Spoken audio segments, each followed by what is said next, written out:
Salut à tous, j'espère que vous allez bien. Alors, si c'est la première fois que tu me découvres, je te demanderai de t'abonner, d'activer la cloche des notifications, de liker, de partager massivement la vidéo, de nous laisser également des commentaires. Alors, si cela est fait, je te dis merci pour ton geste. Comme je le dis constamment dans mes partages, que Salomon dit qu'il n'y a rien de nouveau. Ce qui a été, c'est ce qui est et c'est ce qui sera encore. Et que le physique est le reflet du non visible. Le Créateur, par son verbe, parle tantôt d'une manière, tantôt d'une autre, et l'on y prend point garde. Alors, toi qui m'écoutes aujourd'hui, si tu ne prenais pas garde autrefois, dès à présent, commence à prendre garde par rapport à ce que tes yeux peuvent voir, tes oreilles peuvent entendre, tes sens peuvent capter au travers de la nature. Analyse bien la situation, retiens ce qui est bon et transmets-le à tes enfants afin qu'ils puissent sortir de l'ignorance. Parce qu'il y a une formule qui dit que l'homme, la femme, l'enfant, l'être, la créature périt faute de connaissance. Donc il est primordial pour nous de pouvoir fusionner avec le savoir afin d'avoir une meilleure visibilité des choses.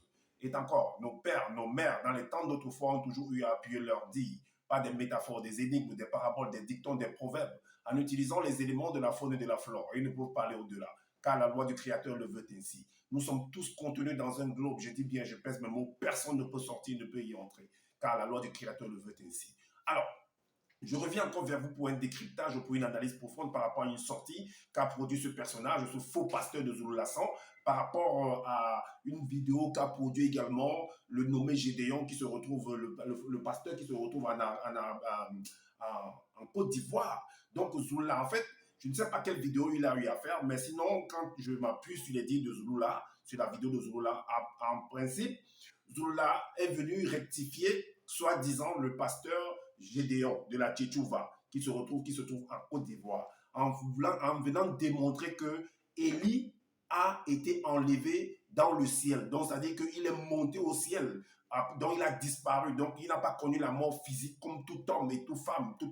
Donc, tout être qui existe dans cette réalité, quand il meurt, doit aller dans la terre. Donc, il dit que non, Élie n'a pas connu, en fait, on va dire, ce processus-là. Donc, il a disparu.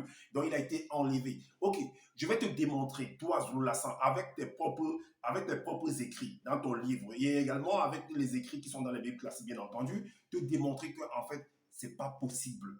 Est-ce que vous comprenez? Alors, le titre de la vidéo, c'est Tais-toi, Zulu Lassan, le faux pasteur, le bandit, l'usurpateur d'identité, le féman, l'arnaqueur.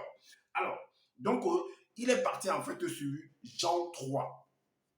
Il est parti sur Jean 3. Je ne sais pas, il a lu en fait, parce que quand j'ai la Bible, j'ai ma Bible ici, c'est la version 8 secondes. Alors, si je prends Jean 3 par exemple, dans cette version-là, qu'est-ce qu'il est dit? Jean 3, verset 13, pour pouvoir démontrer en fait que voilà, il y a. Bon, alors, c'est les propos de ce personnage qu'on appelle Jésus dans les Bibles classiques avec le nommé Nicodème. On va lire ce qu'il a écrit. Alors, il est dit dans Jean 3, au verset 13, que personne n'est monté au ciel si ce n'est celui qui est descendu du ciel, le Fils de l'homme qui est dans le ciel. Ça, c'est la version 8 secondes. OK, allons donc dans la version, parce qu'il y a plusieurs versions de Bible, hein. Parce que là, on dit celui qui est dans ce ciel. Donc, on l'a dit que, mais comment se fait-il qu'il est sur la terre avec Nicodème? Il est dit que celui qui est dans le ciel. Comment, donc, en même temps, il est sur la terre, en même temps, il est dans le ciel. Donc, il est multiple, en fait. Comment cela? Donc, je vous l'ai dit que ce n'est pas possible, que ce verset est faux. Mais ce qui ne vous dit pas, c'est qu'il y a plusieurs versions des Bibles, en fait. Allons dans la version, traduction du monde nouveau, des témoins de Jéhovah. On va voir ce qui est écrit là. Il est dit que d'autre part, aucun homme n'est monté au ciel, sauf celui qui est descendu du ciel, le Fils de l'homme. Point. On n'a pas dit le Fils de l'homme qui est dans le ciel. Non, le Fils de l'homme. Point. Bah, est-ce que vous comprenez? Alors, maintenant, on va aller dans le livre de Paul de Tarse pour vous démontrer que ce n'est pas possible. Et on va vous montrer également, j'avais fait une vidéo pour vous montrer en fait, par rapport à une histoire de la pyramide, qu'ils ont conçu la pyramide, que le sommet en fait arrivait dans le grand ordre des choses, bien d'autres au ciel en fait. Bon, tout dépend de ce que vous appelez ciel, parce que le plafond de ma maison, c'est un ciel en fait. Maintenant, moi je peux dire que le plafond c'est le ciel, mais si un lézard ou un insecte se met sur le plafond, pour lui, son ciel, c'est où? C'est sur la terre, parce qu'il est renversé, en fait. Est-ce que vous comprenez? Tout dépend du domaine de définition, de là où l'on se place pour pouvoir dire certaines choses. Alors, donc, on va dans le livre de Zulu Lassan. Dans le livre de Zulu Lassan, au chapitre 41. le verset 8.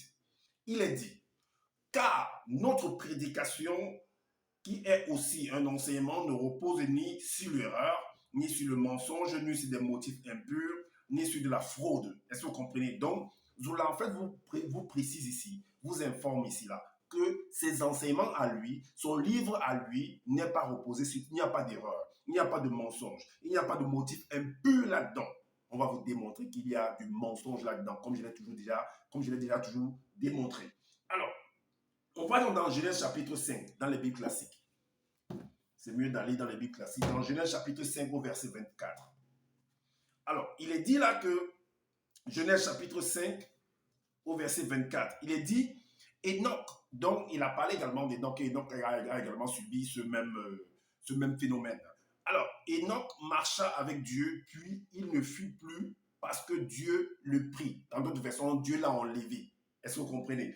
Alors, maintenant, dans le livre d'Hébreux également, dans le livre d'Hébreux chapitre 11 au verset 5, il est dit, Hébreux 11 verset 5, il est dit, c'est pas la foi qu'Enoch fut enlevé pour, donc, et Hébreux aussi a repris en fait la même chose d'une manière ou d'une autre. C'est pas la foi qu'Enoch fut enlevé pour qu'il ne vit point la mort et qu'il ne parut plus parce que Dieu l'avait enlevé, car avant son enlèvement, il avait reçu le témoignage qu'il était agréable à Dieu, donc qu'il ne puisse pas connaître la mort. Bon, la mort. Donc, la mort, comme nous comprenons, là, que quand tu meurs, tu rentres à la terre. Alors, que dit Genèse 2, 7? Genèse 2, 7 dit, Genèse chapitre 2 au verset 7, dit que l'Éternel Dieu forma l'homme de la poussière de la terre. Il souffla dans ses narines, dans d'autres versions, on dit, bon, de la boue, et ainsi d'autres, du limon. Ok.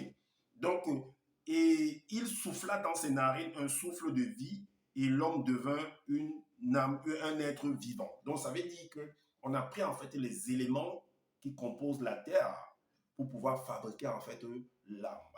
Ok. Et nous savons que tout revient à celui qui a donné. Est-ce que vous comprenez? Alors, donc dans Genèse chapitre 3, Genèse chapitre 3 au verset 19, qu'est-ce qu'il est dit? Verset 3, verset 19. Il est dit que c'est à la sueur de ton visage que tu mangeras du pain jusqu'à ce que tu retournes dans la terre, d'où tu as été pris, car tu es poussière et tu retourneras à la poussière. C'est ce qu'on dit.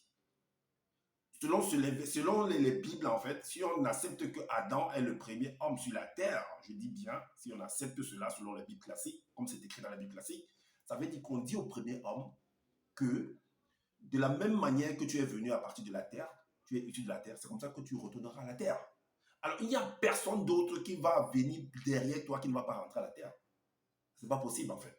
Et ils nous le confient dans certaines vidéos que tu ne peux pas dépasser, en fait, le premier homme. C'est ce qu'il dit. Ok. Maintenant, donc, le sort, c'est que comme tu es venu de là, tu retournes là-bas. C'est à ton élément, c'est ta racine, en fait. Alors, maintenant, dans le livre d'Ecclésiaste, chapitre 12. Chapitre 12 au verset, Ecclésiaste chapitre 12, Ecclésiaste. Si on va par exemple dans le livre de ce monsieur, non. Ecclésiaste chapitre 12 au verset 9. Il est dit que avant que la poussière retourne à la terre, donc avant que l'homme retourne, la poussière là c'est considéré, ça s'adresse à l'homme. Avant que l'homme retourne à la terre, ou bien avant que la poussière retourne à la terre, comme elle y était, et que l'esprit retourne à Dieu qui l'a donné. Parce que là, quand l'esprit retourne à Dieu, ben, en fait, c'est comme si ce n'est pas Dieu qui avait en fait la terre, et que Dieu avait seulement fait l'esprit. Donc la terre a créé le corps de l'homme et Dieu lui a créé l'esprit. Ben, il y a un problème en fait, parce que si on accepte que c'est Dieu qui est le créateur, ça veut dire qu'il a fait tout ça, que ce soit la terre, que ce soit l'esprit. Donc tout ça doit rentrer chez lui encore. Alors comment se fait-il que la terre rentre à la terre, le corps rentre à la terre et l'esprit va plutôt chez Dieu? Non, il y a un problème en fait. Donc l'homme, en gros, de très simple, l'homme retourne à la terre, point barre. Parce que c'est de là où il est issu. Ok. Parce que c'est ce que le créateur a permis. Alors, si on accepte que l'homme, en fait, si on accepte que Dieu, dans Genèse 2, verset 7, que Dieu, après avoir façonné l'homme, je ne sais pas comment il l'a façonné, est venu souffler. Donc, c'est Dieu lui-même qui est venu. Or, dans Jean 1, disons que personne n'a jamais vu Dieu. Et que dans 1 Roi, verset 8 à 27, il est dit là que ben, les cieux des cieux ne peuvent contenir le Dieu, en fait. Mais si Dieu a fait comment pour venir souffler dans ses narines, dans Genèse 2, verset 7, il a fait comment? Mais s'il est entré dans la terre, ça veut dire que la terre l'a contenu, le globe l'a contenu, en fait. Comment il s'est placé pour souffler dans ses narines? Il s'est placé où pour souffler dans ses narines?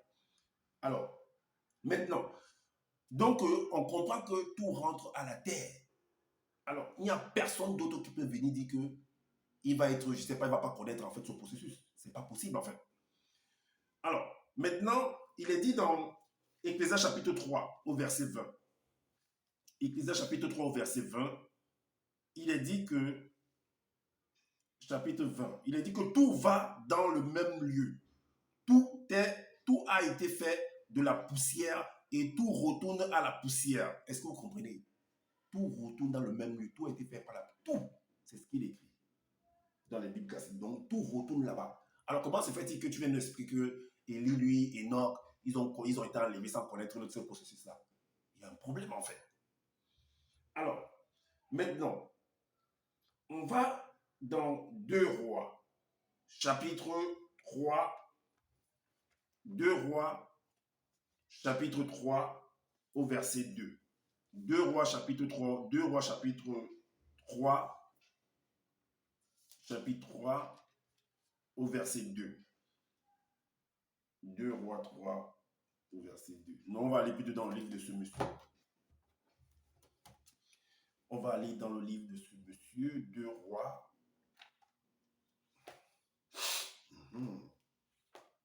2 Rois, chapitre 3, au verset 2. Qu'est-ce qu'il dit?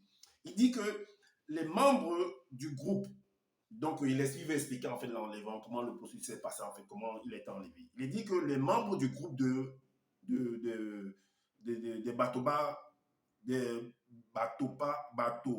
Pédamundi, c'est-à-dire que des prophètes qui habitaient Bolongi, et ben, vous savez que j'avais expliqué que Ben était de l'Afrique de l'Est, en fait.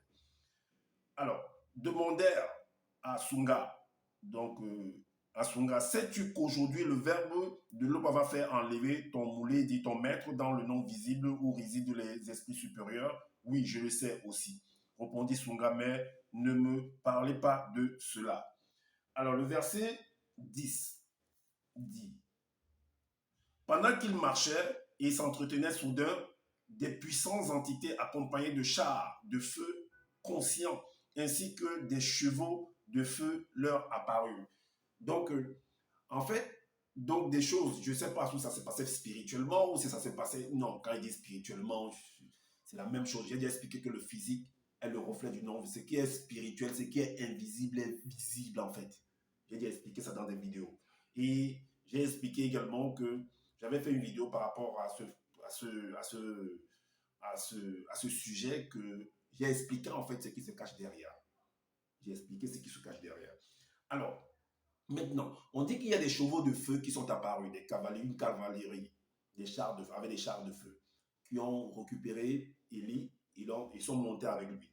Alors, le verset 11 nous dit, et les entités firent monter Ben, après une transformation totale qui, après disparut avec elle dans un grand et puissant tourbillon conscient, elles l'amenèrent dans leur demeure où se trouvent Moto et Moto, ainsi que les puissants Batopeda Mundi et Boussi.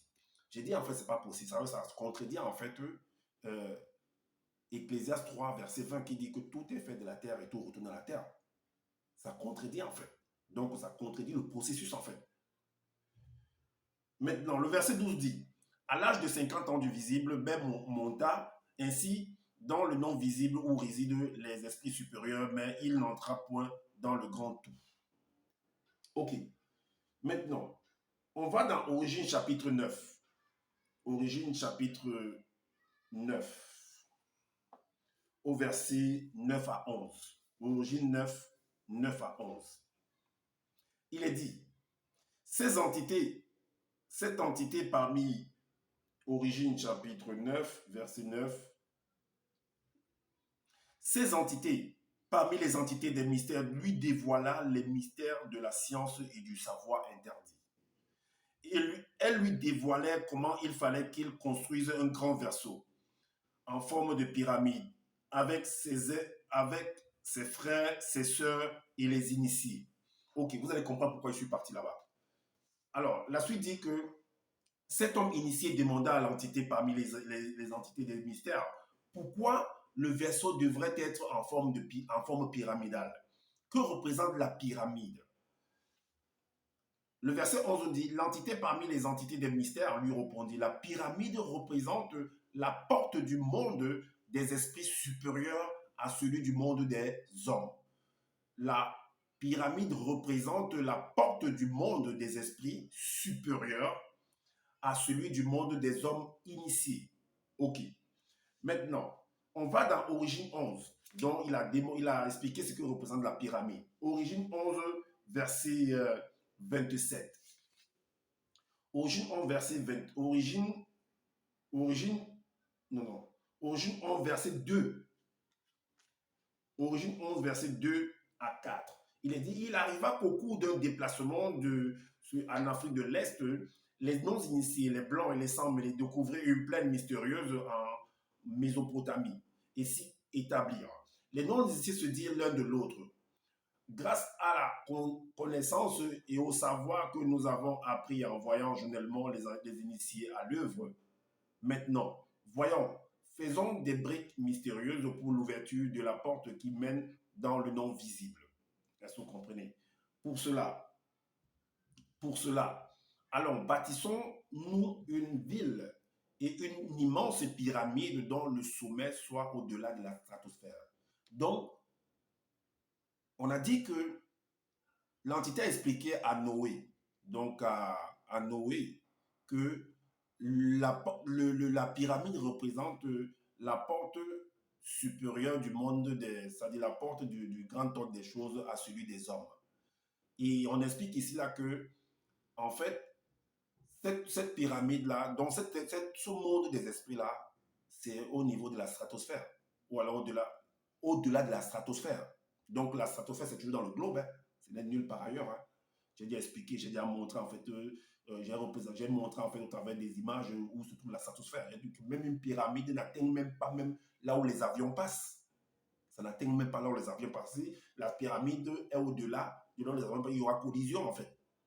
Alors, donc je vous démontre cela pour vous montrer qu'en fait, ce qu'ils appellent où se trouve vraiment le grand, où il veut situer en fait, le grand ordre des choses en fait, à partir de la pyramide.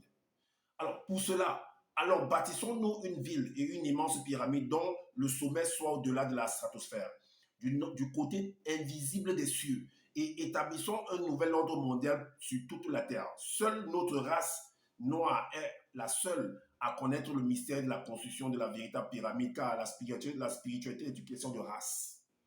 Ok, donc ce n'est pas possible. Maintenant, on va aller dans Origine, qui va confirmer, toujours dans le livre de Zola, qui va confirmer en fait que la pyramide, le monde des esprits dont tu dis là, le grand torchon, c'est toujours selon ce qu'il a écrit, c'est tout dans le globe en fait, ce n'est pas hors du globe. On vient de vous montrer que la pyramide, son sommet, ils disent que ça doit aller au-delà de la stratosphère. Mais si vous tapez stratosphère, vous voyez les images, là, aucune maison, aucune pyramide, aucun gratte-ciel ne peut atteindre ce niveau-là. Ce n'est pas possible. Ce n'est pas possible. Alors, maintenant, on va vous démontrer, parce que le rêve, la vision que selon ce qui est écrit, que Jacob va avoir, il va faire également une vision par rapport à la pyramide. Mais sauf qu'on va donner un autre nom, on va appeler l'échelle, ou Makala, vous l'avez appelé Makala. Ça, sa langue, ça veut dire échelle. Donc, il va expliquer en fait comment, on va dire, la situation, on va dire, la position de cette échelle, qui va nous donner en fait l'explication que Élie ou Enoch ne pouvait à aucun moment être disparu, bien être enlevé, tel que lui vient d'expliquer.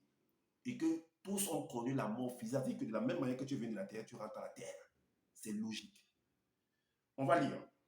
À partir du verset 27, il dit, Tindi eut une vision incroyable. Dans sa vision, il vit le mystère de l'un des chemins que les entités spirituelles empruntent pour entrer dans le monde des hommes. Alors, le verset 29 nous dit, Tindi vit qu'une partie du chemin reposait dans le monde physique, tandis que l'autre partie atteignait spirituellement le monde des esprits. Donc, il a vu une échelle dont voici une échelle de manière horizontale, dont la base qui est là se trouve dans le monde des hommes, dont nous sommes là. Et le sommet se trouve dans le monde des esprits supérieurs, donc en gros dans le grand ordre des choses. En gros également au-delà de la stratosphère. Mais la stratosphère, c'est toujours dans le globe, ce qui est bizarre. Alors, qu'est-ce qu'il va voir encore? Le verset 30 nous dit que « Et voici que les entités spirituelles d'une très grande puissance venant du grand ordre des choses montaient. » Donc, il venait du grand ordre. Tu nous as dit qu'au-delà de la stratosphère, c'est le grand ordre des choses. Alors, comment se fait-il que les entités, ils voient encore les entités qui sont en train de venant du grand ordre des choses? S'ils venaient du grand ordre, ils devaient quitter à partir d'ici. Mais comment se fait-il qu'il dit venait du grand ordre des choses, mais montait et descendait? Montait et descendait. Donc, ça veut dire que le grand ordre des choses, c'est sur la terre, en fait. Et il montait. Comment tu nous as dit alors que c'est au-delà de la stratosphère? Maintenant, tu nous expliques que les entités montaient, du grand ordre, venant du grand ordre, montaient et descendaient de cette échelle-là. Il y a un problème. Ça veut tout simplement dire qu'il n'a pas été enlevé et que le grand ordre des choses, en fait, c'est toujours sur la terre. Parce qu'il est dit dans les Bibles classées au début, là-bas dans l'origine, dans Genèse, que on a planté un jardin sur la terre. C'est là où Adam était. C'est sur la terre, en fait. C'est ce qu'ils appellent l'Éden, le paradis. C'est sur la terre, à la base de l'échelle. Et c'est là où il y a des activités. Mais que représente en fait cette échelle-là? Qu'est-ce que c'est? Parce que l'échelle, en fait, c'est une parabole. Alors, on voit donc ce que représente cette échelle-là. Vous allez comprendre. On va dans le livre du Juge. Dans le livre du Juge, chapitre 14 au verset 2. Il est dit qu'un jour, on va vous montrer que l'homme, c'est une métaphore en fait, que l'homme représente également un arbre. Un homme représente un arbre qui a des fruits. Alors, il est dit un jour, les hommes, dans le livre de Zulula, un jour, les hommes et les femmes ordinaires, il met entre parenthèses arbres stériles, dont les hommes et les femmes sont considérés comme des arbres, décidèrent de choisir un roi. Il dit à l'initié, Olivier, règne sur nous. Donc, Zulula vous montre, même dans les bouquins, il y a des versets qui montrent que l'homme est considéré. Regardez cet aveugle qu'on avait délivré selon la scène. On dit, qu'est-ce que tu vois? Il dit qu'il voit comme il voit des hommes, comme des arbres en fait. Il voit des arbres comme des hommes comme des arbres. Alors, on va dans le livre de Daniel. On va aller dans le livre de Daniel, puisque ce verset-là, Zola ne l'a pas mis en fait dans son livre. Il a sectionné ça. Dans le livre de Daniel, chapitre 4. Chapitre 4 à partir du verset 20. Non, à partir du verset 10. Chapitre 4 à partir du verset... Parce que Nebuchadnezzar avait fait un rêve. Le titre, c'est « Le grand arbre ». Songe de Nebuchadnezzar expliqué par Daniel. Ok, il avait fait un songe en fait, il a eu une vision et voilà, on va lui dire ce que ça représente cette vision-là. Vous allez voir que ça représente également cette échelle. Et cette échelle, c'est un homme. C'est un homme. Voilà. Donc, au verset 10, 4 au verset 10, voici la vision de mon esprit. Pendant que j'étais sur ma couche, je regardais et voici, il y avait au milieu de la terre un arbre d'une grande hauteur. Le verset grande hauteur, cet arbre était devenu grand et fort. Sa cime s'élevait jusqu'aux cieux. Sa cime s'élevait jusqu'aux cieux. Dans d'autres versions, on dira que jusqu'au grand ordre des choses, ou au-delà de la stratosphère, comme la pyramide en fait. Ok. Alors, et on le voyait des extrémités de toute la terre.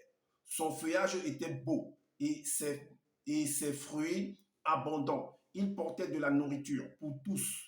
Les bêtes des champs s'abritaient sous son ombre. Les oiseaux du ciel faisaient leur demeure parmi ses branches. Et tout être vivant tirait de lui sa nourriture. Ok, l'explication à partir du verset 20. Il est dit, l'arbre que tu as vu qui était devenu grand et fort, dont la cime s'élevait jusqu'aux cieux et qu'on voyait de tous les points de la terre, cet arbre dont le feuillage était beau et les fruits abondants qui portaient de la nourriture pour tous, sous lequel s'abritaient les bêtes des champs et parmi les branches duquel les oiseaux du ciel faisaient leur demeure. C'est toi, ô roi, qui es devenu grand et fort, dont la grandeur s'est accrue et s'est élevée jusqu'aux cieux, et dont la domination s'étend jusqu'aux extrémités de la terre.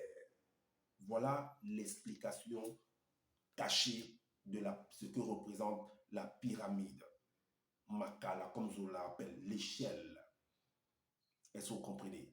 Donc, Personne ne peut échapper à ce processus de la terre. Tu es venu, tu rentres à la terre. Ce n'est pas possible.